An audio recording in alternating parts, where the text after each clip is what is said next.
Ci troviamo in Piazza Pola di fronte allo stabile della Banca d'Italia. Nel corso di queste conversazioni andremo ad approfondire quello che è il legame tra la figura di Tommaso Salsa e la città di Treviso. Ma partendo da questo stabile, insieme a Silvio Ghedin, capiamo che legame c'è. Allora, precisiamo subito che finora, in questi ultimi decenni, o meglio anche molto probabilmente già nel XX secolo, questo edificio è stato identificato con la Banca d'Italia, che lo ha acquistato nel 1880. Lo ha acquistato dagli eredi di Tommaso Salsa, vale a dire il capostipite dei Salsa a Treviso, che sappiamo che arrivò a Treviso e a Mignagola di Carbonera verso il 1816, e poi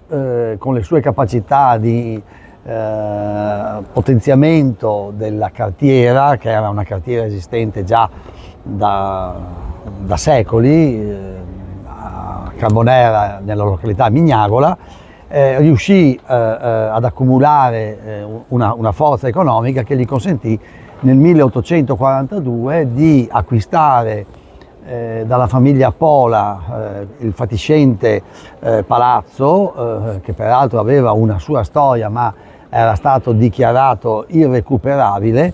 e conseguentemente al suo posto realizzò questo che è stato l'unico edificio direzionale di Treviso costruito dopo la diminuzione dell'assetto territoriale dalla Serenissima Repubblica di Venezia al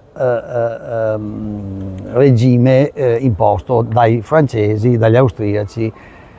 poi di nuovo dai francesi, e ancora una volta la dominazione